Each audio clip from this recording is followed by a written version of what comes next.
Hey guys, you're watching the Best Practices Show, where we take a look at the best business practices for the best dental practices all across the country. And I know what you're doing. You're looking for a way to be more productive, and I've got the secret. As a matter of fact, I don't have the secret. I've got the guy who's got the secret. There are 4 keys to being more productive with less effort. Dr. Uche Odiatu, and you are not going to want to miss this. So do me a favor, grab a pen and hit the share button. We'll see you in a second.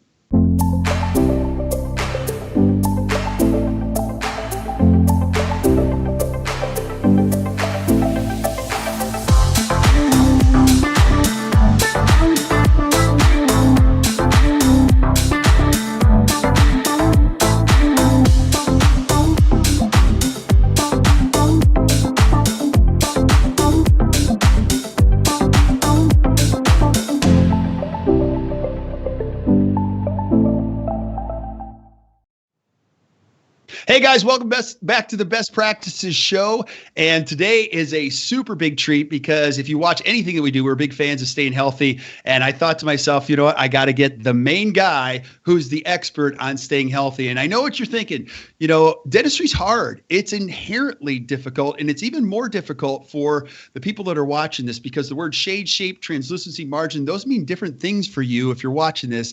Crown is not just a crown.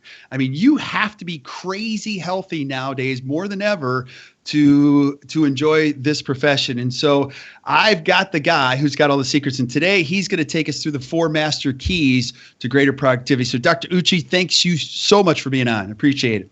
Oh, I love sharing with my colleagues, and sometimes I think I do have the secret, but it's not going to be a secret any longer because we're showing you these 4 master keys. Anyone that's watching or listening can totally put them into their lives and reap the same benefits.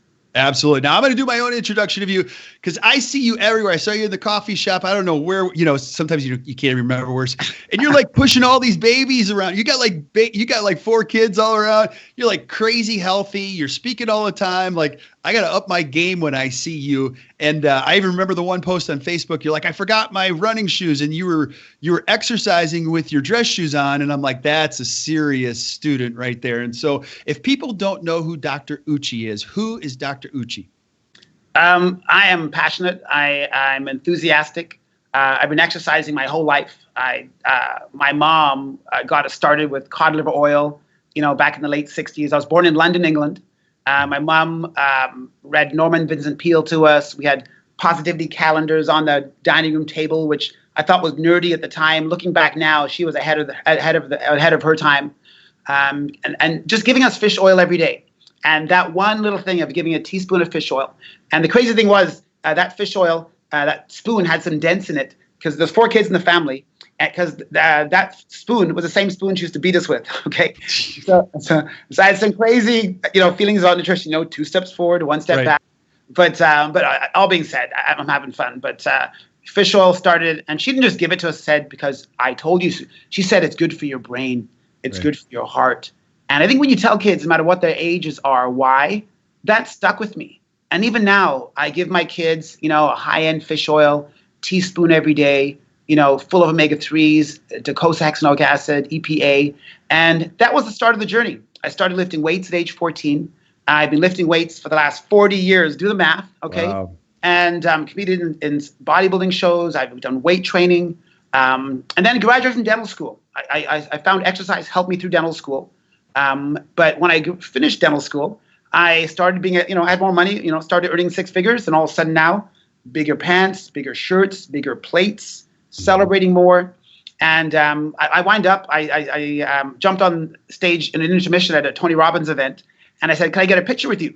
And he's 6'7", 235. And after looking at the picture, I'm 5'8", and I was 225 at the time.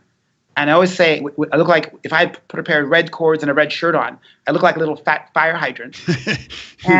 And I said, okay, this is crazy. A lot of guys, I'm not saying men in particular, but we always say, I used to be this, or I used to be this in college. And I'm thinking, I'm so far away from that used to be. I was sick and tired of making excuses.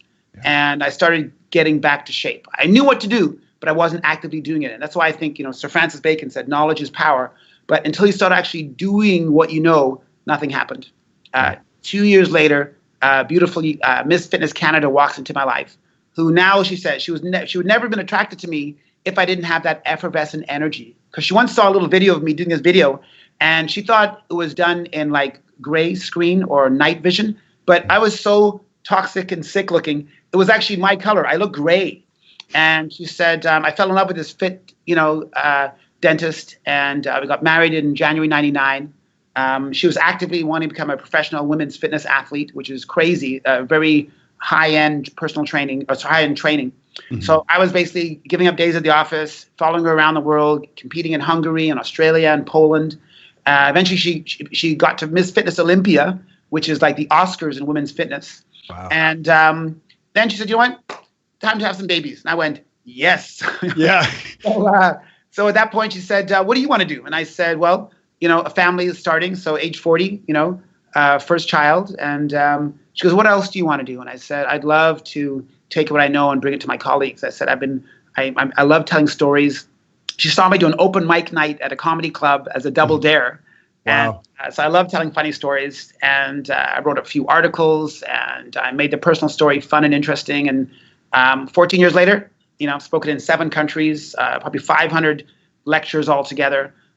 Phillips, Henry Schein. I've done stuff for the government, provincial government. I've done stuff for Arizona government, non-dental, dental. And I'm all about giving people hope and letting audiences know, no matter what your age is, your muscles don't know how old you are. All your muscles know is they're either moving or not moving. And hence, I'm speaking tomorrow at the Ontario Dental Society, and a full 6-hour program. And I'm literally going to spill my guts. I'm triple certified as a personal trainer, and reading the latest stuff, reading a recent book that I just read was How Not to Die. Another one is called 1 Minute Workout. And I'm living this stuff and sharing it with people. They get it, and they sense that no matter what their age is, they can get started. And here I am today, the day before a full day talk, sharing with you, Kurt, and with your audience. Yeah, buddy, you are fantastic. If you haven't seen him speak, you gotta go. Like, it is, you don't even need a cup of coffee when you see this guy. You can just piggyback on everything that he does. And you and I share the same passion because we love this profession so much. And tell me what you see. Now, we're going to get into the 4 master keys because I think the way you have it lined out, I absolutely agree. I mean, even the steps, the way you've got. But what do you see in dentistry when you're out there? Because when you're talking to dentists, and just tell me the beat on the street as far as health goes in dentistry. Well, health and dentistry, I think they go hand in hand. I saw some studies, American College of Sports Medicine, that said that if sedentary people or inactive people in the dental office are 3 hours a week less productive than their fit counterparts. Wow. So if people think that unfit employees or people who aren't active, I'm not saying you got to have a flat stomach and a six-pack. We're talking just being inactive and sedentary, that it's costing you money. We're talking 3 hours a week less productivity. So I think that's a part of all offices. And I think as a dentist, if you are walking the talk, if you are exercising, if you have a trainer, if you're getting meals delivered to your office, if you have apples on instead of donuts on your coffee table in the reception area, and people, I think patients are starving for healthcare providers that look at all of them. I've seen in the healthcare field that many specialists, sit in these isolated areas and I fix teeth, I fix kidneys, I fix lungs, I fix heads, I fix this. And I'm thinking, like, who sees the global picture? Unless you can afford to go to the Mayo Clinic, many of us see one specialist at a time. Right. I'm saying as a dentist, not that you're going to start diagnosing. What I'm saying is patients are starving for someone to look at all of them. Right. So as a hygienist, share about nutrition. Hygienists take a whole semester of nutrition. They know tons about nutrition. Dentists, we know about omega-3s. We know about, in JADA, as far back as 8 years ago or more, a gentleman named Ian Chappell talked about the fact that that inflammation, an inflamed patient will not get better with any kind of soft tissue management program. They need to cut down their refined carbohydrates. Mm-hmm. And when we start having those discussions with patients, you can build a wellness-based practice. And it's beyond the amalgam. Forget the mercury stuff. We're talking wellness is looking at the whole patient, asking them about sleep and stress and movement. And then you build that practice. And guess what? The dentistry gets done, but they are drawn to you like moths to a flame when it's sincere and you're walking the talk. Yeah, absolutely. Now, that's a big point because you said, you and I were talking before this, your wife wouldn't take advice from, It's the whole idea. You wouldn't take advice from a 300-pound cardiologist. You just wouldn't. So, I think it's one of those things that before we start to help anybody, we have to own it in a way that we could transfer that information in a very authentic way. Do you agree? Oh, for sure. And we're not being judgmental here. There's no fact shaming. Right. I was there. I was 5'8", 225, right? So I'm now 5'8", 180. I have this line in the sand. 180 is my line in the sand.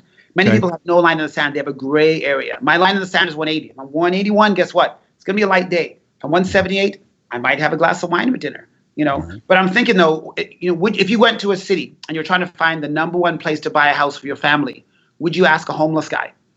No, you need to ask someone who's there. So as a healthcare provider, you don't have to look amazingly shredded like Mario Lopez with, an 8-pack.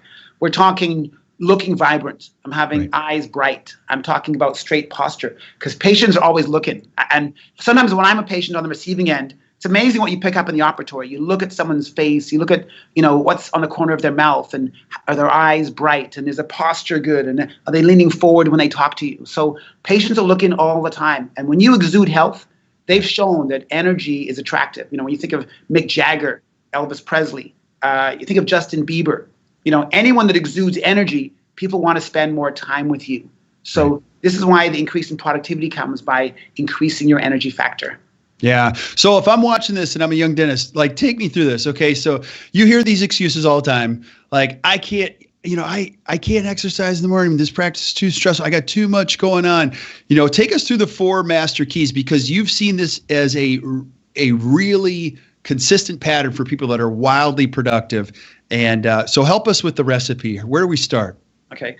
Let's start with exercise. It's so fundamental. I've read time and time again, being physically active is the biggest predictor how long you will live. Being physically active is the biggest predictor. There's all kinds of intense terms like max VO2, how your body uses oxygen. And people think, Uche, why get so technical? Well, I'm saying, what's the most valuable thing on the planet?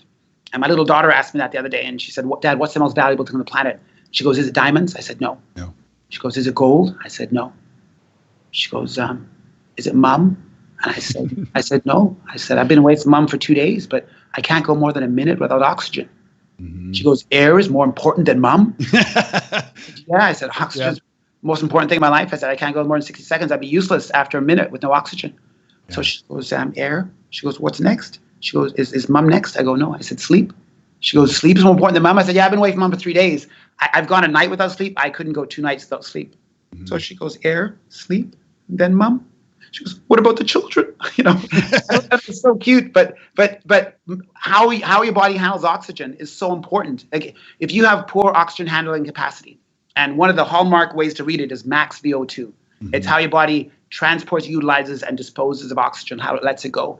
They've shown that your max VO2 number is directly correlated with how long you live. Mm. People think, oh, but does breath really count? I'm saying, the average adult breathes 12 to 15 times a minute. That's 20,000 times a day. That's 20,000 inhales and exhales. So we literally breathe in bits and pieces and we exhale bits and pieces of us. So when you get more fit, when you increase your stroke volume, your cardiac output, when your pulse starts going down as your heart starts beating more efficiently, when you have more muscle, which makes your body release a chemical called myokines, which as you move, it tells every organ that you're alive, you become more productive. Mm-hmm. And I've heard this is from the Cooper Clinic, Tim Church. He said that 90% of the benefit of exercise is above the brain. Because most dentists come up to me at the end of a program and say, Doc, I want to look hot for Facebook. I'm doing a new Facebook picture. I'm doing new headshots. And I'm like, forget the physicality. I said, the minute you get in shape, your brain starts working better. Yeah. And brain is one of the most important organs you have. So my first master key is getting fit and active. And that will immediately increase your productivity because you'll have more energy. You'll handle oxygen better. You'll think better. Your posture will become better. And patients will look to you for guidance. Yeah, buddy, that is so spot on. 2 things I think about. You and I have talked about this. Dentists always say, well, what should I do? I'm like, you got to understand, when these stop, you stop. and there's a good chance, and maybe you could speak to this. If you're a young dentist and watching this and you're 32 years old, you could possibly practice for not only 3 decades, 4 more decades. And we can even make the argument a 5th decade for some of these kids. 1 in 3 babies that's born today will actually live to be 100. And I don't care how much money you're saving, you're not going to save enough money to last your entire life. Because, my mom worked in a nursing home forever, and she's like, son, these people don't stop. They keep coming in here. And she as a nurse would say, hey, look, do you want to live? And they go, of course. And she goes, you got to move today. You stop moving, you die. Exactly. And, but part of that is, I think in the 30s, I remember I was 32. I thought I was invincible. Right. At 18, you think you're invincible. And I have 20-year-old patients. And when I tell them my age, or I tell them when I went to school, they had high school back then. I'm like, yeah, they did at high school back then in the 80s, So it's funny. And I remember hearing Wayne Dyer speak, and Wayne Dyer, PhD, author of 30 books, we all sang happy birthday to him, and we sang happy birthday at his 64th birthday. He's passed away now. This is some almost 15, 16 years ago. He said that he was 64, and he says he remembers being, in his 30s, hearing that song by the Beatles, When I'm 64. Will you still need me? Will you still love me when I'm 64? And he was a young man. He thought 64, that is ages and ages from now. It seems so old, and here he is now. He says 30 years later, 40 years later, having happy birthday sung to him in his 64th birthday. And he said it flies by. Mm-hmm. So my message to the 32-year-old dentist is your life will literally fly by. But if you want to enjoy it more, if you want to live have peak texture to your moments, is to have health and be able to sit there with both feet on the floor, if you can, and be pain-free. Most people think, Uche, what do you mean? How can you be pain-free in your 50s? I could close my eyes, and right now my back feels good, my knees feel flat, my shoulders feel good. I inhale through my nose. I'm pain-free. So literally, when I close my eyes, I don't look in the mirror, I feel ageless. Mm-hmm. And that ageless quality to my sensation at this present moment makes me peak productivity. I get those insights when you feel ageless. So that 32-year-old must be told, you can't just find time. You got to make time for exercise. Right. Yeah. And I'm sure, all of us could say, if anybody's had the cough or the flu that went around this particular season, which I did, you get so sick that you go, I would do anything not to feel like this. And you realize how important health is. Now, here's an argument. I want you to speak to this because I do get this question. People say, well, exercise, does that mean I have to run an hour? Now, because there are studies that say, hey, look, cardio after 30 minutes diminishes in its benefits. Can you speak to that? What would you say is optimal exercise for a dentist on a daily basis? Okay, the whole idea is you don't need to become a national athlete or international athlete unless that's what you want. Right. I'm a big fan of, if you're a dentist, you're a busy mom or dad, and you want to become more productive, you want to have a better brain, you want to be able to practice another 10 years pain-free, you don't need to become a national level or a state or provincial level athlete. I'm simply saying get fit enough to do everything you do better, and then just enjoy it. Go back to your family. If you're spending an hour, 2 hours a day on the road, on your road race, and your weekends, you're crossfitting and rock climbing and ice climbing, and you're in the Andes, I'm like, just exercise for a very efficient amount of time and spend the rest of the time with your family, your kids, your spouse, and enjoy your life. Right. You don't have to keep becoming more fit and more fit and more fit, because there's always another level you can go. So the new science is interval training. HIIT, so it's high intensity interval training. But it's been around for more than 50, 60 years. Roger Bannister broke the 4-minute mile using interval training. He was a medical student back in the 50s. And the quarter-mile track, he realized he must go around the track in a minute 4 times to break the 4-minute mile. So he trained in intervals. He didn't call it interval training at the time, but he ran a minute hard and then walked for 10 minutes. Ran a minute hard, walked for 10 minutes. And that's how he gradually shrunk his time to beat the 4-minute mile. So interval training for most people is brand new. Right. But a gentleman, a PhD, right up in Ontario, where Carrie and I live, Martin Gabala, PhD in kinesiology, McMaster University. He wrote a book called The 1 Minute Workout. And in it, they talk about how efficient interval training is. They said there's something about interval training where you go high intensity, low intensity. You alternate high intensity bursts with walking and recovery, and how the heart and your lungs respond much more efficiently. They've actually shown you can actually double your endurance capacity in as little as 6 weeks with interval training. It doesn't take a year, it doesn't take 2 years. So as little, believe it or not, as 10 minutes 3 times a week Wow. is just as much benefit in improving your aerobic capacity and your fitness as 5 hours of steady state training. So if you love steady state training, go ahead and do it. But if you have 2,000 patients, if you're busy speaking, lecturing, writing, if you got 2 kids, 4 kids, 6 kids, if you got a spouse that needs you, if you got a community that you want to donate time to, and if you got a life other than outside the office, you need to get fit in efficient amounts of time. And if shown in as little as 7 minutes. I don't do any more than 7 minutes of cardio a day right now. Really? And 7 minutes a day. My resting pulse is 58. How do you 7 minutes? So give me, like, what do you do every day? I want to know. Okay, what I do is the easiest way to do this is a stationary bike. Treadmill's a little hard because you run full out on a treadmill. They always say you got to run as if you're grabbing your child and running away from danger. So I've seen, if you go to YouTube and put treadmill fails, you'll see how people look when they run real hard on a treadmill. Okay, right. So, and a good treadmill costs anywhere $3,000, $5,000, $6,000. And I always know dentists get obsessed with quality. They'll spend half a year looking for the best treadmill. They'll spend $11,000 and they'll get this treadmill and they'll build this room in their pool house for the treadmill. I'm saying, you know what? Just get an upright stationary bike. Right. Spend at least $500. You can spend up to $2,000 if you want a good one, but you can spend anywhere from $500 to $1,000. Get an amazing upright stationary bike. Recumbent art is good because when you're on a recumbent position, this is where we spend most of our time. And it's not that good to have a roll back if you're for any amount of time to have a roll back. So it's not good for your body. So an upright stationary bike is best. So I'll give you my exact 7-minute workout. Okay. It's basically 2 minutes on low intensity. So 2 minutes on low intensity is my warm up. So I'll go 2 minutes. Basically, my resistance will be 4 if it goes up to 16. So I'm on 4. I'm just sitting there rolling around. You're thinking, Uche, are you wasting time? No, getting my body ready. And after 2 minutes, I'll go from 4 till 10 on the resistance. And now I'm pedaling harder. And I'll pedal hard for 30 seconds. And you're thinking, Uche, 30 seconds doesn't sound like much. But after 20 seconds of pedaling hard, my legs are full of blood, right? Full of lactic acid. And now I'll recover. I'll put it back down to 4 for 30 seconds. And now I'll recover. And you're thinking, Uche, 30 seconds. 30 seconds flies by. And then I'll do another 30. This time I'll put it on 16. And now I'll stand up on the pedals. So now I'm standing up on the pedals, going 30 seconds full out. I'm now very close to heart rate maximum. 30 seconds might not seem long. But at the end of 30 seconds, then I recover. I sit back down on the bike, and I simply pedal mildly for 30 seconds. And I'll go back and forth until minute 6. And then at minute 6 to 7 minutes, for that minute then, I'll do a cool down, just recovering. And guess what, Kurt? What? I'm done. That's it? I'm done. And believe it or not, you think you're not sweating like a pig because it's almost too short of a time to sweat like a pig. But your heart has had the equivalent push, and it will adapt as if you did an hour of steady state training. Wow. So pretty crazy. It is pretty crazy.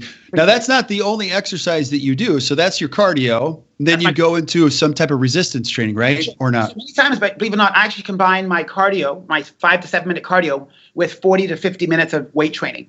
Weight training is so important because with weight training, they've showed the American Geriatric Society said that muscle wasting or sarcopenia is a hallmark of the elderly. So when you think of the older dentist or an older citizen, we always think of this frail kind of ET looking like character. But meanwhile, you're not frail because you're old. You're frail because you're no longer using your muscles. Because I said before, your muscles don't know how old you are. All they know is that you're not moving. And in 2012, the University of Copenhagen in Denmark, they've actually shown that when your muscles are moving, they used to think muscles were just basically tissue that pulls arms and pulls ligaments together. Just like back in the late 90s, they thought the fat was just a storage place for calories. Right. But they now know when muscles are moving, they release an exercise factor. And they release a thing called myokines, myokines. And this myokines get released through all 60,000 miles of blood vessels. And basically what it does is it tells every organ that you're alive. And at that point, your organs are saying, he still has it. She still has her youth. And every one of your DNA is saying, thank you. Thank you. So weight training, building muscle, you have to become a bodybuilder. We're talking simply getting an adaptation in your quads, your chest, your back, and your shoulders, biceps, and tricep, so you can actually have upright posture. And I've always said that upright posture is youth. When you think of upright posture, I think of youth. When I think of this is accelerated aging. It's also not allowing oxygen to get to my brain, which literally increases cortisol, which causes breakdown of cartilage, which also releases sugar into my bloodstream, which also releases blood fats into my bloodstream. So like this, it's a low-grade stress to my body. This is youth. This is vigor. This is charisma. This is Mick Jagger. This is Justin Bieber. You know, this is Bob Margis. You know, yeah, absolutely. So there you go. Yeah, I feel like I got to sit up straight when I'm talking to you. So that's so true. Now, you see this too. I've heard this from, I'm not a big yoga guy, but I have a lot of dentists that'll come up to me and they'll say, you know, you can add 10 years to any dentist career by doing yoga. Speak to that. Can you speak to that? Okay, yoga is literally amazing. But first, before we go to yoga, I just want to make sure that a lot of dentists might think they can go 1-to-1 ratio interval, like 30 second high, 30 seconds low. But I built up to that. If someone's a couch potato or deconditioned, they might have to do 4 minutes of low intensity and then 20 seconds of moderate intensity. All it is about an adaptation. So 4 minutes of low intensity, 20 seconds of moderate intensity, and then back to low. So, and I wrote a great article, Kurt, which I'll make available if people want to email me or message me. It's a 4 to 5 page article. It explains all the details of interval training and how to incorporate into any style workout. So I promise that to all the viewers here, that they will get that if they email me. But let's do yoga, because I always thought yoga was for the birds. And I always thought yoga is the last thing I'm ever going to do. I'm this bodybuilder. I'm this buff guy. I'm, you know, taking names and all this stuff. And then I thought to myself, and I remember reading some Carl Jung. Carl Jung said there's an AM and a PM to life. He said what worked for you in the AM of your life, the morning of your life, will not work for you in the evening. He said, and in the evening, if you keep doing what you did in the morning, in the evening of your life, in the second half, it'll be a lie and it will no longer serve you. Wow. And I kind of knew what that meant. I didn't really know what that meant. And then I heard Muhammad Ali, when he was alive, said, if you're 50 and you've done things the last 25 years like you did the first 25 years, he said, you've wasted 25 years. Wow. And then I'm thinking, you know, I can't just be this workout, buff, bicep vein kind of guy. I got to start changing up my way I'm approaching life. And I thought, I'm going to try yoga. I mean, it was totally everything I'm not, like quiet in the dark and moving slowly. No one's looking at you. And I'm thinking like, but I went to a class and I thought a trial class. And it was, and believe it or not, it was right after my dad had passed away. And it was 3 days. I'd come back to Toronto and I was searching, I just drive, you know, I'm not sure if your parents are alive, Kurt, but my dad passed away 3 days earlier. I did the eulogy. 3 days later, I'm back in Toronto. Oh. And I'm driving around the city kind of aimlessly. You know, when you lose a parent, your work is gone, like dad's gone. And I'm kind of driving around and I park the car in front of this store. And I see this license plate on the car beside me that says Soul Seeker. And I'm thinking, oh, that's kind of cool, Soul Seeker. I've never seen that personalized plate before. And I look up at the place where I'm in front of, and it's a yoga studio. I'm thinking, I'll give it a try. I'll go inside. I went inside and I said, so what's up? And they said, what do you want? I said, I'm not sure. I said, my dad passed away 3 days ago. And I said, I just got this intuitive sense. I need to, you know, walk into your studio. And they said, you're in luck. $40, unlimited for 30 days. And I said, great, because I'm a dentist and I'm cheap, right? Yeah, so right. That's a deal for a dentist, okay? So every team member goes, yes, for dentists, they like 30 days of $40 yoga. And they would like to try now? And they said, you'll have to rent a mat. And I said, how much? They said, $2. I said, okay. And I rented shorts, rented a tank top, and it was hot yoga. Mm-hmm. And I went to the class and I was like shaking and all moving and feeling very inadequate. And I'm looking over beside me and this lady, almost 70, was looking at me going, sir, are you okay? And I'm like, I hate being inadequate. I hate but they all said yoga is about practicing non-judgment. It's about being non-critical. It's about focusing on your breath. And I realized it's about me. And anyway, over the months, several months from being shaky and uncertain and having people, 40 years older than me mocking me, I got to do the humble warrior and started moving up to the front of the class. And I felt comfortable enough in that front row, because if you're not good at yoga, they don't want you in the front row. They want you in the back row, because if you start shaking in the front row, guess what? The whole class is shaking in the front row like you are. So I felt comfortable in the front row after 7 months. And this is 2010, so 7 years ago. And I've done yoga at least one day a week minimum to 3 days a week since that time. And my posture, I don't get tired on a plane. I find I'm more present with my breath. I find my shoulders are back. I find that they talk about being still in the eye of the storm. You see the storm on CNN or Fox, and all of a sudden there's always a quiet center. I find yoga gives me that quiet center. And if I'm having maybe a verbal debate, spirited debate with a team member, or a patient asking me for 50% off for some reason, I'm thinking I'm still and calm. Right. And I'll breathe deep and I find my center. And they said you're a lot more powerful when you have a center than when you make a decision or talk when you're on edge or full of cortisol and adrenaline. Yeah, that is so true. And it's wild. You're screwing up my whole exercise plan. Now I got to start all. But Uche, you've met thousands of dentists as I have. I literally thousands of dentists. If I took the top 5 healthiest dentists I've ever met, they all do what you're talking. They all do what's called power yoga, hot yoga. All 5 of them are yoga fans. They're not fans, they're raving fans, and they're crazy healthy. And that calmness, when you watch them operate, they have the calmness with their hands, with the way they touch a patient's face. Right. Like it's exactly the way you describe. So exercise, obviously number 1. Now, these are going to be all intertwined, I get a feeling, but what's number 2? What's the master key number 2? Okay. Let me just the yoga thing just really quickly. Please. I just think it's the stretching, but I say always think the mind benefits. I think as a dentist, you cannot work without a mind. Like the dentists who have bad backs, they can still work. You can have reflux, you can still work. You can have carpal tunnel, you can still work. But if your mind goes, you're not working. So I say flexible body, flexible mind, flexible life. Flexible body, flexible mind, flexible life. And if anyone's in NLP or for instance storytelling, if your body's free from pain and if you can move flexibly, your articulation's better. And they've done studies with salespeople saying that their number 1 vessel is their communication ability. And when your body gets more flexible, you enunciate better, you communicate from a place of pain-free status, you have more energy, and patients and people and team members literally get you. So being gotten is a big part of being more flexible. And I find I'm more compassionate with being flexible. I don't focus on myself. I lose the need to look good when I'm speaking because my whole goal is to get a message across. And yoga has stacked my exercise deck. There's cardio, there's weight training, there's yoga. And yoga gives you flexibility and balance training. Those are the 4 components of a full program, of an exercise program. Cardio, strength training, flexibility training, and balance training. You need balance training in there too. So those 4 components are my part of one of those master keys, which is the exercise one. So for a complete exercise program, cardio, weights, flexibility component, and a balance component. So those are my 4. So that's awesome. I got a lot of work to do here. Oh my goodness. All right. And then key number 2. Yeah. Sleep. Oh my God.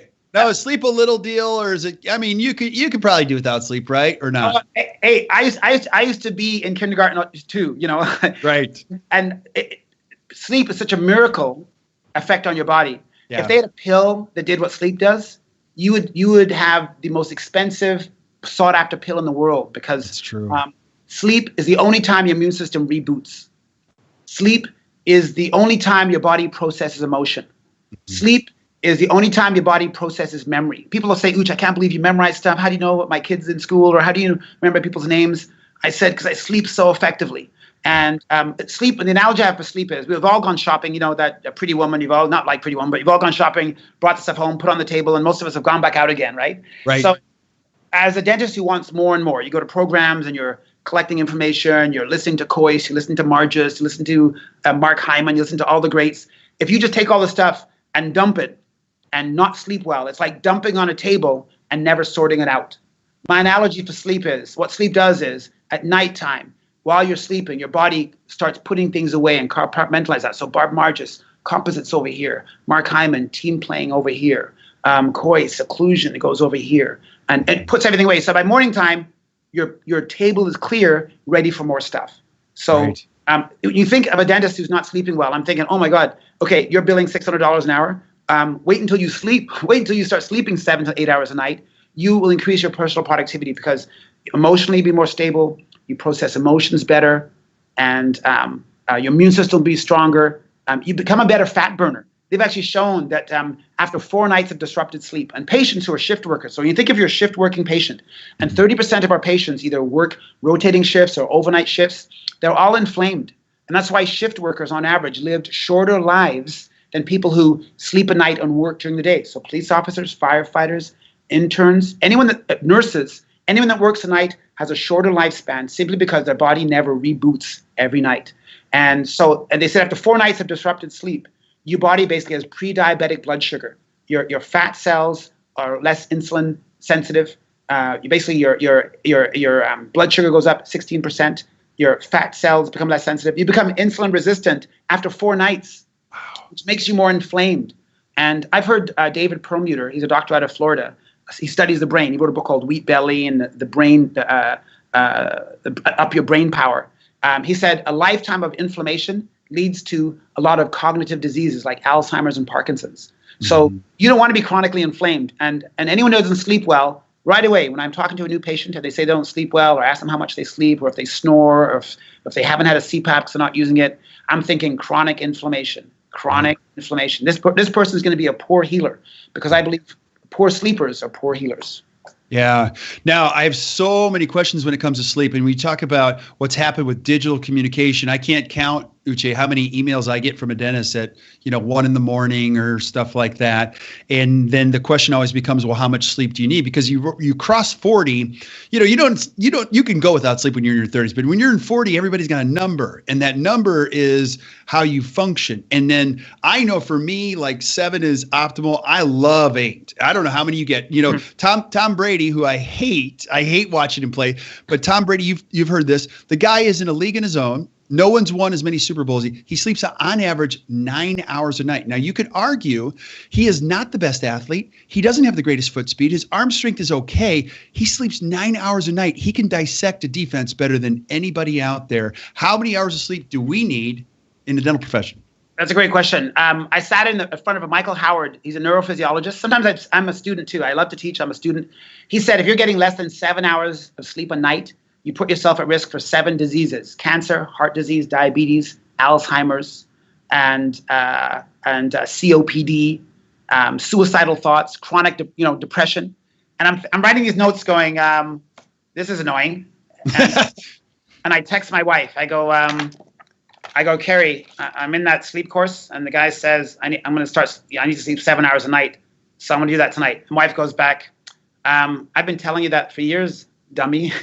Yeah. I said, well, being a man, I need to hear it from a third-party resource. Oh, all the time. Yeah. It's embarrassing. So here I am now. So in 2013, I made a pact to sleep 7 hours a night minimum.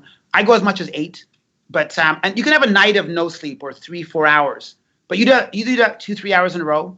It's like if I was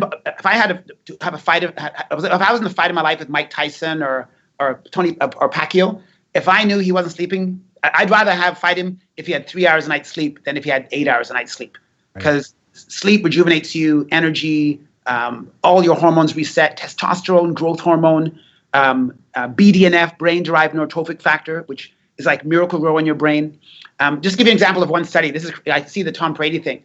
They did a study at Stanford University, and they asked for 7 weeks. They got the basketball players to sleep. They said, try and sleep 10 to 12 hours a night for 7 weeks. They didn't tell them how. They said, just go to 10 to 12 hours of sleep a night. After 7 hours a week, they tested their free throws and their three-point throws. Their free throws went up in accuracy 11%, and three-point throws 10.5%. Wow. All things held the same: nutrition, training, practice. All they did was get more sleep. So if you think if your players are now getting 10.5% more accuracy in their free throws, that's winning a game. That's winning a season. So it said very few athletes think about getting more sleep to be more productive. Very few dentists, I bet you none, think, I want to earn more money, I want to be more productive, I want to be better at my crown preps, I want to be better at my treatment planning, I want to be better at my team building, think, I'm going to get myself more sleep. But after hearing this, you're going to realize that if Tom Brady does it in 9 hours and Stanford basketball players did 10.5%, what are we not doing? So we can brag about getting less, but it's like bragging that you can get by eating junk food all the time. I wouldn't brag about it. Right. You can survive, but you're not going to thrive. Yeah. And I used to be there. I used to say, oh, I don't need sleep. And then I sat in this front row going, I'm embarrassed. I used to say that. It's embarrassing. It's embarrassing. Right. It's embarrassing saying 3-4 hours a night. There's a few people genetically gifted that can. They're few and far between. And if you look at people who don't sleep well, emotionally, usually not as balanced, poor memory. It's amazing how someone says they only sleep 4 hours a night. I'm like, I could totally tell. Yeah. They forget. Yes. They usually have extra body fat. Their skin looks old. So it's nothing to brag about. But I know that anyone who's high productive has got a big brain.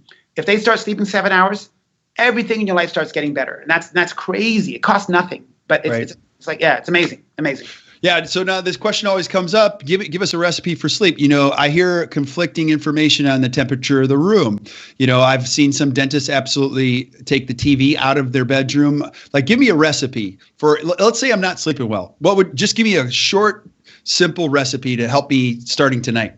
Okay. everyone has heard the thing about you sleep better in a cool room. It's most, if you go into a hotel room and you're about to go to bed and you're thinking, ooh, I'm going to be comfortable, the last thing you want to do is turn it down. So it's very paradoxical to think I want to turn down. But basically, when your body is in a cool place, the body goes into a hibernation mode. Hibernation leads to cooling, and it allows your body to actually prepare for sleep, and you have a deeper sleep. So a cooler room, we're not talking frigid where you're hanging meat from the ceiling, okay? Right. Even mad or vegetarian, hanging quinoa from your ceiling, okay? We're talking, 3 degrees cooler. So instead of 71, 72, we're talking 66. Pitch black is important.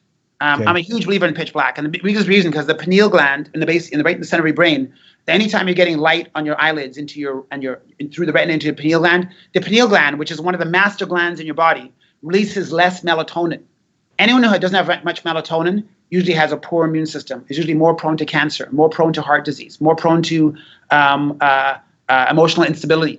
So your body needs to make melatonin for immune system health and all-around robust response to any disease provocation. So if someone has sheer, beautiful Martha Stewart curtains, or if you have a street light outside the hotel room and you haven't crossed the pitch black curtains or the eclipse curtains, what happens is your brain doesn't shut down fully. So, and if that's the case where if you have bad curtains, is I wear a sleep mask and I give them away at my lectures. So those little sleep masks, you look like Elizabeth Taylor, Michael Jackson, but it creates it. And if that's the only thing people do after this program is buy a $4 sleep mask or $20 if you're in an airport store, you will see that you wake up in the morning and you feel like you're in a cocoon, which means you'll feel amazing right away. If anyone buys a $5 at CVS or at Walgreens or Walmart, you'll see that you'll get this little sleep mask and you take it off in the morning. It's like you're in a cocoon. And Kurt, you and your wife both wear one. It's kind of cool also to have both be sleep masks. It's a great thing going on, but that's a whole other story. But both wearing sleep masks, it's amazing how you literally wake up in the morning feeling way more rejuvenated. All things held common, but there's more to sleep hygiene than a sleep mask in a dark room and cool room. One of them is just not eating a big meal before bedtime. Yeah. The minute you eat a big meal within 2 hours of bedtime, your body spends all the bloods in your stomach digesting this meal. They've shown that your body releases less acid at nighttime, so you don't digest food as well. So your body's got to spend the whole 6, 7, 8 hours digesting food, and you always wake up more exhausted. So the idea is to go to bed, maybe not on an empty stomach, but just maybe a little Greek yogurt with some nuts in it, just to take the edge off your hunger maybe an hour before, or half an apple or an apple. But a full stomach or within 2 hours of bedtime, everyone knows you sleep poorly, but you'd be surprised how many people actually eat pizza, pretzels, and chips, and even kale chips and good stuff. If you pack your stomach full, you won't sleep as deeply, which means poor memory processing, poor emotional processing, poor immune system. You're not in fat burning, higher blood sugar. So I'm always thinking, if I'm getting 6 hours sleep tonight, I'm undergoing accelerated aging. And that's one way. It's like when you think of cognitive behavioral therapy, I'm undergoing accelerated aging if I'm sleeping 6 hours tonight. But you can do it one night. You do it 2 nights in a row, you're definitely starting that canter down into that slow slide of not looking good and not being a good producer. Yeah, no, I love this. As you can tell, I love it. So I'm going to be devil's advocate here because I had a young dentist come up to me and go, Kirk, I totally understand because I know sleep is dangerous. But here's the thing. I work with patients all day long, and then I come home and my wife and my kids, I give all my energy to them. I don't have time to do it. And so as soon as I put them to bed, my first thought is I need some me time. So this is where I work on my computer, and I'm sometimes on my computer till 12 o'clock at night, just kind of organizing I just need me time. What would you say to that? Help me with that, because it's a good question. Yeah, it's beautiful. And you know what? And I've been there. I have a few late nights. I'm always looking at the time, though. If I go to bed at midnight, I'm getting up at 7, right? If I go to bed at 1, I'm getting up at 8. If I go to bed at 11, I'll get up at 6, or I can get up at 7. So I'm always looking at my time. Now, if I'm getting less than 7, I make the mental note, accelerated aging. I'm not thinking negatively. I'm just saying I'm not supporting high performance the next day. Mm-hmm. So if I'm speaking in front of a big group, 7, 8 hours sleep. I couldn't do justice to people at 3 hours sleep. So I've been there being a young guy, busy, you give all to your kids, and you want some me time. So you spend, you look at Netflix, you're looking at Jimmy Fallon, you're looking at Fox News, looking at CNN, whatever it is. And what happens is you might think you're getting more productive, but if you're reading after 11 o'clock, 12 o'clock, 1 o'clock in the morning, nothing's staying in that brain of yours. It's like dumping money into your pocket and having a hole in the pocket and it's all falling out. So you might think you're being more productive staying up later, but none of that information is staying in your head. So if you want me time, Saturday afternoon, go to yoga class Sunday morning. Do a workout. I always say, if you have a busy clinic day and it's 4 o'clock, 5 o'clock, I keep gym clothes in the back of my car. So I never excuse not having gym. I remember I did say I had some black shiny shoes at the hotel gym one time, but I have gym clothes in the back trunk of my car. So I'll go to the gym on the way home. And then when I come home, I have that second wind for my family. And now they get Uche 2, which is just as much Uche as the patients got in the morning. So Uche 2 is pretty good. And I don't have to be grumpy. I'm not going to say, I'll give Dad a few minutes. He's got to have a shot of tequila before he joins us at dinner, or he's got to have some vodka before he joins us. No, I'm Uche 2 now because I'm coming home and I've got BDNF in my brain, brain-derived neurotrophic factor. It's like miracle grow in the brain after my workout. I can now give my 3-year-old more attention. My 3-year-old comes up to me at the door and goes, Dad, pick me up. And you spin her around and you put her down. And she goes, Dad, do it again. You spin her around and Dad, do it again. They never get tired of it, right? Right. And they did a study to show that kids have more mitochondria. Mitochondria are the energy factories in every cell. It makes ATP. And as we get older, by age 50, 60, we have half of our mitochondria. So at age 30, you're doing okay. But if you're a 40, 50, 60-year-old dentist that's age 60 that's inactive, your mitochondria, only 50% of them are still actively performing and making ATP. The only thing that epigenetically can turn back on those ATP is exercise. So exercise, literally now, you come home, like I'm 50 or 53, I'm coming home with the energy of someone half my age. I can give my family all of me. And when I'm in the present with my children, I can have dinner and I'll stand at the island on Facebook instead of sitting down. If I'm standing at the island, they've shown that there's an enzyme called LPL that takes blood sugar and fat out of the bloodstream into my working muscles when you're standing, 10 times more active than when you're sitting. So if you're standing doing Facebook or emailing, like a standing desk or on the island in your kitchen, answering Facebook, I'm standing. And then I will work out what time I'm going to bed. I got to get up at 7. Guess what? I can go to bed at midnight. But you're sabotaging your productivity. You can do it for a night. If you're doing your taxes, you can do it for a night. But man, if you're doing it night after night after night, at 30, you can get away with it. At 40, it'll show on your face. At 50, you'll have love handles. At 60, poor memory, cognitive decline, dementia, a lifetime of poor sleeping, dementia. So it's critical for those young guys who think they can get good sleep, not good sleep, and still perform well. It's a falsehood. It's a chase false dream. Buddy, that is spot on, because every time I get 5 hours of sleep, I only have one thought in my brain. I just got to get to the other side. I got to get to the other side somehow, some way, and I'm half the man that I could be. So when you talk about Uche 2, I'm going to create Kirk 2. That's so cool. I love that Kirk 2. Kirk 2. Hey, so let's go to master key number 3. So if we get the first 2 down, where am I going to go for the third key? Nutrition. Now, and most people think of food as, if I asked you what your favorite meal is, everyone almost gets teary-eyed. They talk about the pumpkin pie and, oh my God, my mom's cookies, and we have so much emotionality tied in with food. High-performing athletes, Michael Phelps, think of the top athletes in the world, and you're thinking, well, they think of food as performance. They think of it as fuel. When I look at a meal on a plane, it took an hour to go from Toronto to Ottawa, I'm thinking, what's the best use of my eating to be really good for, interview with Kirk and my day the next day? They threw me the honey roasted pretzels. No one knew me. I could have scarfed down 4 bags. No one knows. Wow. But I said, you know what? I don't want these. I don't need refined carbs. I said, I'm going to have tomato juice. And I just learned a couple of days ago in the book called How Not to Die, that out of all the juices, tomato juice is the one that is the closest to the real fruit. Orange juice, apple juice are all just basically sugar water, color, just non-carbonated. So, But tomato juice is one of the healthiest, closest towards the real fruit, actually. Tomatoes are fruit. So I had a glass of tomato juice and I had coffee. You're thinking, coffee, Uche? Coffee, believe it or not, every cup of coffee has a 0.5 gram of fiber. It acts like a laxative, which is good. Most people don't get rid of their junk every day. They keep it with them. If you miss the garbage one week, a lot of dentists don't go to the bathroom first thing in the morning. They keep their junk in their trunk, which is not good. That's a whole other okay? Yeah. But you got to go once a day. First thing in the morning is the best. That's a whole other seminar right there. But you got to get rid of the waste. It's literally waste. Your body's saying it's ready to exit, and you're thinking, I'm going to take it to work with me. It's not a good idea to take your waste to work. It's like putting your garbage bags in your back seat and going, what stinks? So being regular. So every cup of coffee, 0.5 gram of fiber. They've actually shown that coffee feeds your good flora. Coffee feeds your microbiome, and the microbiome is the new talk of the town. And this is kind of cool. I'm doing a talk at the California Dental Association North meeting in August. It's called Great Guts, Live Life Well. And it's all about how by honoring your gut flora and taking care of your microbiome on your skin and your nose and your ears, you can actually perform abundantly. And it's all about choosing foods that feed your gut flora, and feeds food that feeds your body, prebiotic and probiotic. So I'm saying look at food as how it serves you, rather just emotionally, oh, I'd love some apple pie. No, is this apple pie going to serve me today speaking to 500 people? I need to eat a power breakfast. These 600 people need Uche too. They don't 2 Pop-Tarts and a dessert coffee. I'm having organic instant oatmeal with walnuts on top for good fats. I'm having chocolate whey protein powder from grass-fed cows. I'm having green tea.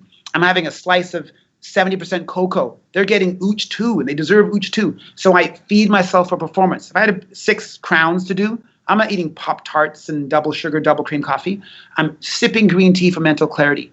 I'm having instant organic oatmeal to give me stick to the ribs. I won't be hungry and my stomach won't be rumbling in their ear. It's always embarrassing. You're charging someone $10,000 for a big case and you're just rumbling, your stomach's rumbling in their ear. It never sounds professional. So have some food in you that makes you not rumble. And you add some fat from the nuts in it, which is good phytonutrients, protein powder. So I'm always thinking protein, carbs, and fat, and that makes a complete meal. And now I'm fueling for performance. I'm always thinking, what do I need to eat to perform well today? And it's called mindfully making choices. I'm consciously creating a menu that's going to help me be better at this Kirk interview. It's going to make me better at speaking to 500 people tomorrow. It's going to make me better at my night tonight. And I'm always thinking, what do I need to eat to perform better? Right. That's awesome, buddy. Now, again, because I'm thinking that's pretty far stretched from my diet. And I try to be as conscious as possible, but I'm nowhere near you. So let's just take somebody who might be watching and say, hey, look, because you've heard the, some of the suggestions, you stay on the outside of a supermarket, don't go down the aisles. Like, what would be your suggestions for a place to start? What would I start cleaning up my cadence or my patterns around food? Okay, that's beautiful. I think you got to start simple. The minute a dentist goes, and most dentists, male or female, the minute you want to learn something, you buy 30 books, you get yourself 8 certified trainers, you go to a day-long course in gut flora, you start taking probiotics, you start looking at the organic section, you get a zone meals delivered to your house, and it's all or nothing. And all of a sudden, 3 days later, you fall off the wagon and go, I need a pizza. So I'm talking about a gradual, beautiful journey to health. It has to be a gentle, inch by inch, this whole thing is a cinch. So I tell people, start with just having a salad a day. Uche, tell me exactly, what should I have in my salad? I'm like, don't be annoying, A salad, what does that salad mean to you? Honey nut dressing and bacon bits. I'm like, no, it's not a salad. That's not a salad. I said, I'm thinking of salad, and don't just get lettuce. Think of spinach. Think of kale, and think of the AM to PM. If the first salads in the first part of your life had lettuce in it, let the Carl Jungian side of your salad be kale. Put some walnuts in, put some goat cheese in, put some olive oil on, extra virgin olive oil. They've actually shown in studies. There's a study called PREDIMED. It was a 5-year study, which I had to abort after 4 years because people were dying that weren't having access to walnuts and olive oil. But they've shown that having a regular intake of extra virgin olive oil and walnuts in your diet decreases stroke risk by 30%. And this is a 4-year study, and it was reviewed in the New England Journal of Medicine in 2013. So it was one of the best nutritional studies ever. So I'm talking putting olive oil in your salad, so it epigenetically turns off inflammation in your bloodstream. That's crazy. So here you are, the number one way that we die is heart attack and cardiovascular disease. And if I can turn back that risk by simply putting olive oil on my salad, it epigenetically turns off inflammation in your arteries. It's crazy. So olive oil on the salad, walnuts, goat cheese, cherries, not cherries, cherry tomatoes, blueberries, make it fun. I had this one hygienist come up to me. She messaged me the night before Chicago meeting about a month ago. And she goes, Uche, I got to talk to you tomorrow morning. I'm like, what's it about? She goes, I just got to talk to you. I'm thinking like, okay, is she, she's buying a practice? Is she going independent hygiene? Why does she need to talk to her? So before I go into this big lecture at the midwinter, this a male hygienist comes up to me and goes, Uche, he said, you did that podcast with me 8 weeks ago? He goes, I wasn't really taking notes. I was just listening to you. You made having a salad look so fun. He said, I started eating a salad every day. And he goes, I hate vegetables. He goes, I hate salads. He goes, it's now February 20th. He goes, I've lost 15 pounds. Wow. He goes, I've lost 15 pounds just adding a salad a day. And that's my kind of change. Like not actually making it more complicated, just adding a salad a day. Like 15 pounds. Like if you got liposuction, it costs $5,000 to $7,000. The most they can take out of you is 5 pounds at a time. You sign a thing saying you risk death and hematoma and infection. So just adding a salad a day, you lose 15 pounds in 6 weeks. This is what I live for. And the rest of it fueled my day at Midwinter. Like when people come up to me and say, Uche, I tried that, or I heard that on Kirk's show, or I saw you on Facebook and I tried that instant organic oatmeal mix that you do in hotel rooms and blah, blah, blah. And I'm thinking, this is what fuel. I'm like you. I know, Kirk, you love getting the stories, but when people say, I love it. I've reinvented my practice because of something I've heard you say, Kurt, and I get this on Facebook all the time. Uche, I'm now living this. I'm thinking like, this is why I do what I do. And anyway, it makes my heart sing. It's beautiful. It is beautiful when somebody comes up to you and they go, hey, do you remember me? And I'm like, no. And I'm like, oh my goodness, you look fabulous. I have an oral surgeon in Thornton, Colorado. He doesn't even look like the same person. And his impact is extraordinary, just how he feels, everything. So you're spot on.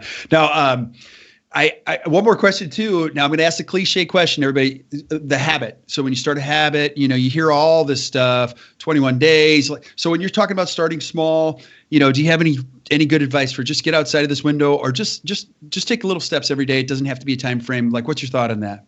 A great question. And you're a coach, you chunk things down and you coach people. So you know how to, I'm talking big picture and you're saying, chunk it down for me. So right. I'm going to chunk it down for you. So I started this journey on my own at 14. Didn't read a book. I read some silly magazines. I put my own program together. I'm 14. I haven't been to university. So I'm not smarter than any dentist or any hygienist. I'm not smarter than any consultant. How at 14 did I put this together? I made it a must. And I said, I want to get more muscle.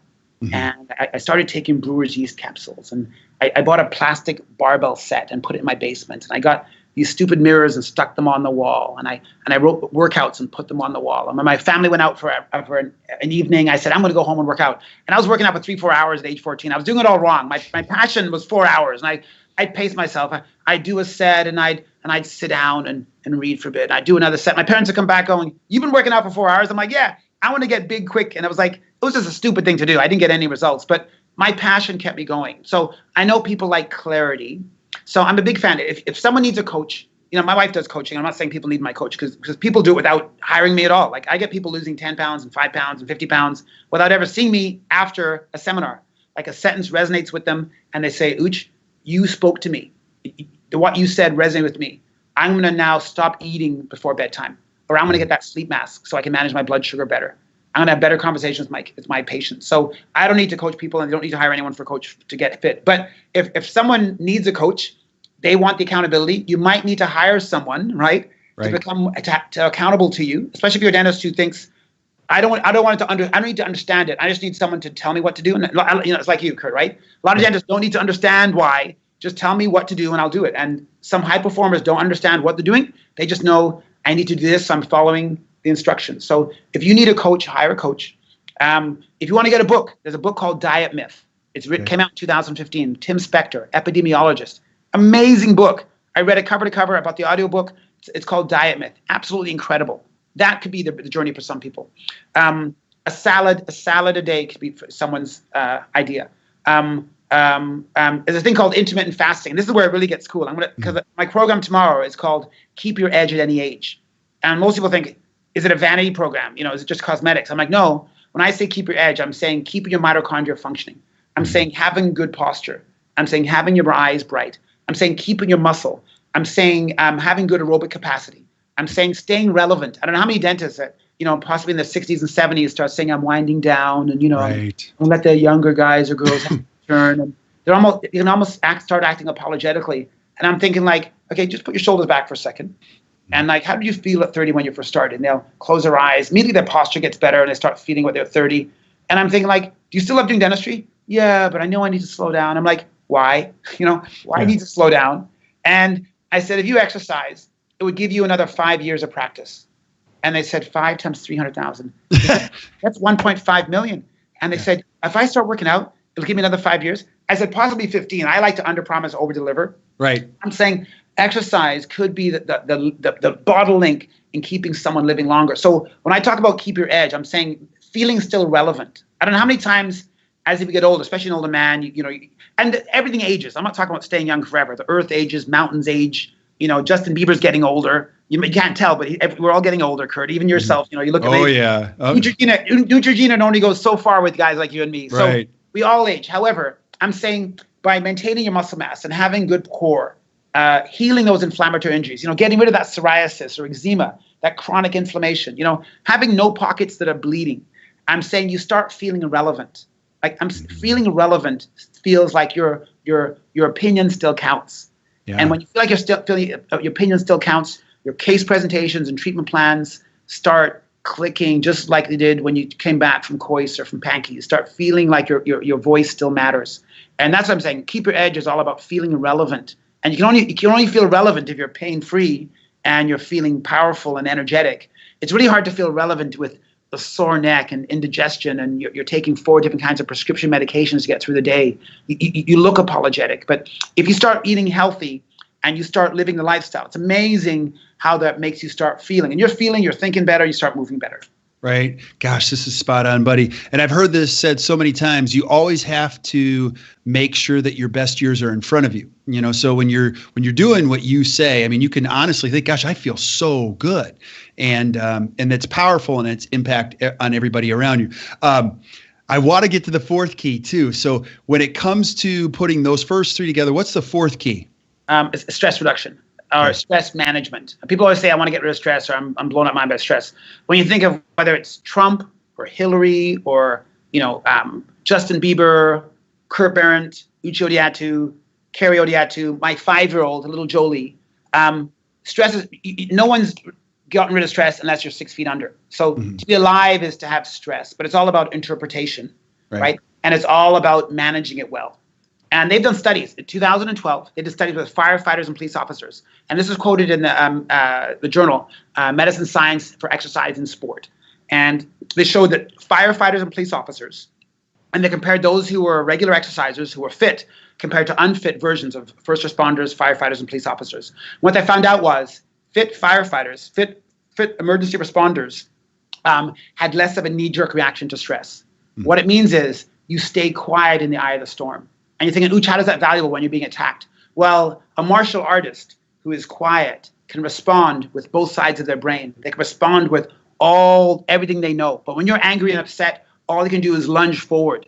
And if you're lunging forward, you're like an alligator. And you think of some of those crocodile wrestlers. They would stand in front of the alligator, and the alligator would lunge, but an alligator can't turn left because all the alligator does with his primitive brain is lunge. All the bull can do is lunge at you. So you can simply turn sideways and the bull runs by you. So like an angry man, all you can do is lunge and attack. You have little ability to tap into your past memory or current facts or studies to showcase your true ability. So they showed that first responders who exercise saw everyday stresses, and even big stresses, as less threatening. So, we all know James Bond is cool and calm. Right? You never see James Bond getting attacked. He's being crushed by a wall, and he's thinking, I want to take my pen out and put it right here. Well, you're going, I gotta go home. So what it does is, stress allows you to stay still, and it allows you to have less of a knee-jerk reaction. So like James Bond or like Kung Fu Panda, you stay still. I'm not saying, Kerry calls them over-the-counter moments. So one time, this is going back 15 years ago, and my movie wasn't available at this movie store. They promised me. And my wife said, Uche, you were totally acting crazy for that poor kid behind the till. And she called it an OTC. An over-the-counter movement.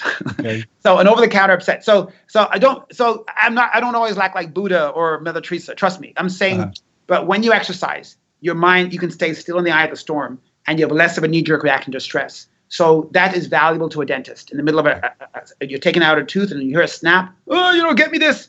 You're cool and calm. Right. Like Robert Edwab. You're cool and calm. So it's amazing how. So this study showed how fit firefighters and police officers had a better response to stress, which means they stayed calmer, they made better decisions, less mistakes. So that I'm thinking, dentists need to stay cool and calm. Dentists need to exercise, but only 15% of dentists exercise. 85% of the 180,000 dentists in America don't exercise.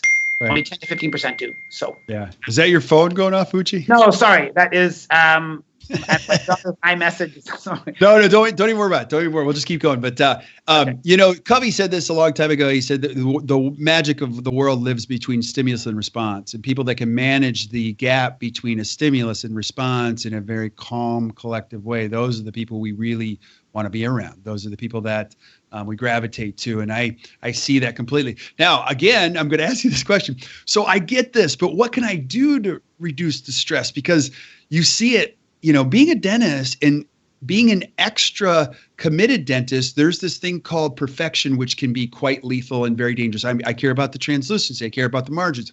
Uche, easy for you to say, but when I walk in that room, that tray should be set up the same way every time. And I've told my team 100 times, like, you don't understand how I practice. Like my practice, I got PPOs, I got bills to pay. I got $400,000. You're telling me to reduce stress. I mean, come on, brother. Give me some hints here. Okay, I love that. And we know, and I've heard Bill Phillips say this. I've heard Dr. Phil say this. They said there's no out there. It's all inside us. Right. There's no outside. We construct our own reality. When if you talk to someone and said, "What's America for you?" A homeless guy would say, "Man, it's not the place it hits you down. It's a school of hard knocks." You talk to a billionaire, it's the land of opportunity. Or you talk to someone else, it's okay, I can take it or leave it. And so there is no one America. There's no one Canada. There's no dentistry. There's no assistant. There's no filling. There's no child patient. What we think about and how we feel about it is much more important than what's out there. And by literally constructing ourselves and having our own concept of it, and we feel differently after we think about something. I did yoga yesterday. I've never done yoga right before I started my dental day. So I did a yoga class from 12:30 to 1:30. It was a tough yoga class. It was hot yoga. We were doing this merengue thing, and I was twisting and holding this core. And when I left, though, I had this like kind of silly yoga glow, which I always get. And I'm thinking this will be interesting. What kind of dental? I was going to practice after from 2 p.m. to 8 p.m. And anyway, I had such a zen day yesterday. I came in. I had 2 exams. I had an emergency. I had a crown that came off. I had to confirm, check in my flight, and I didn't have my seat assigned yet. And I was like Kung Fu Panda. I'm thinking like, holy cow, man! The world is coming at me slowly, and I'm making good choices. And right. Oh, look at that instrument fell. That's okay. We don't pick it up now. And man, I thought this stuff works. I've been studying it for 7 years now, but I'm thinking, oh my God, yoga. And then I heard that Sting before every concert, he's in his late 60s. Yes. Sting does an hour of yoga before every concert. Mm-hmm. And I'm thinking, this is cool. I have more access to all my thoughts. And all team members know when your doctor's happy, it's a happy day. If doctor's angry, throwing stuff, and someone here's her parking spot, it's not a fun day. I know if you're with kids, if your dad's upset or storming around, no one likes an angry person. Anger doesn't impress anyone, okay? Right. So I'm thinking cool and calm is attractive. To be unflappable, to be a leader that's unflappable. A Richard Branson style, man. Everyone wouldn't mind working for a CEO like Richard Branson. That is attractive. It's attractive to be cool and calm at the helm.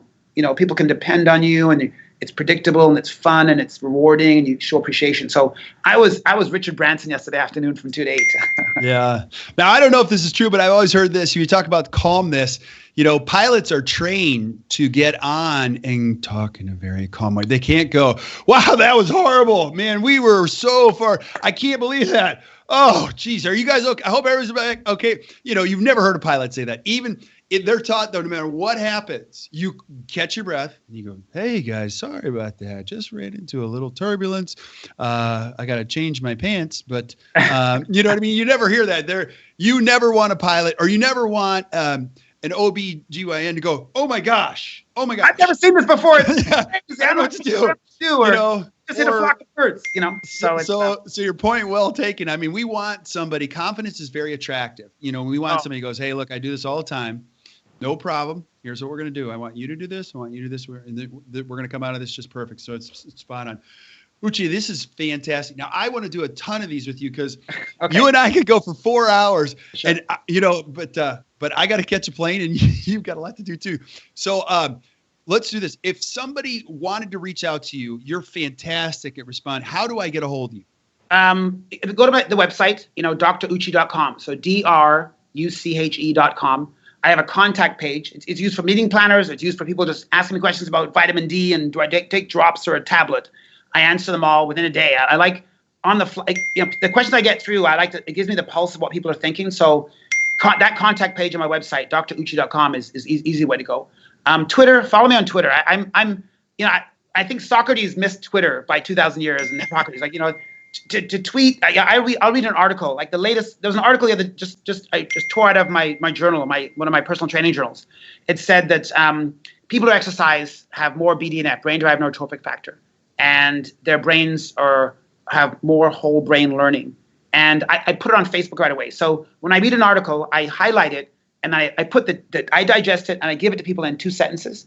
So by tweeting and putting myself on LinkedIn, it allows people to have an insight as to the stuff that they don't want to read a 5-page article on BDNF, but I will give them, the latest current information. And I just give an example. Belinda and Bill Gates, they funded a study from 500 researchers from 300 institutions, and it was called the Global Burden of Disease. The number one reason people die is poor diet. Second is smoking. So the number one reason in North America why people die is from a poor diet. So that's powerful. Like, people need to know that. So this is 500 researchers from 300 countries. So I read this and I put it out there. So so from LinkedIn to Twitter to Facebook. Facebook, I love talking to people on Facebook. Uche Odiatu, Uche Odiatu. Friend me, and you'll have your finger on the pulse of what's going on. Yeah, no, you have to friend him because it's just enjoyable watching your feed. You've got comical, fun stuff. Like it's never dull. I'll say that, never dull. So, buddy, I really appreciate this. And if you're looking for a great speaker, this guy is your guy. If you're looking for something different, a little outside the box, it gets everybody energized, really gets them thinking. Buddy, you are just loaded with unbelievable, great stuff to give, and I'm so grateful. You're my friend. I'm so grateful that you're on. So, thank you, thank you, thank you. Thank you. And you and I are so cool. We're so calm. We're so Kung Fu Panda. So 007. This dinging. I think one of my daughter's friends is iMessaging us coming through the Mac. Oh, I know. Yeah. My pulse went up 2 beats, but I'm still cool, Kirk. I'm just like you. I'm mirroring and matching you right now. So. No, buddy. According to you, in the PM, so I've got my treatment plan here. In the PM of my life, I'm gonna have Kirk 2. I've got to get the black mask. I got to get that after this. I'm gonna have a black room. I'm now doing interval training. Yes. Olive oil on the salad. I've got quite a bit to do, man. So, buddy, I am so grateful. So click on the link. It'll be right there in the feed. See more about Dr. Uche. It's just great stuff. Thank you, my friend. And for those of you who are watching, I am so grateful you're watching. We are having so much fun doing this. Please give us your questions about what Dr. Uche was talking about. Just add them to the feed and he'll respond, and he'll give you a very thoughtful answer. So thank you all. And until we see you next time, you guys have a great day. Thank you, Uche. Thank you, Kirk.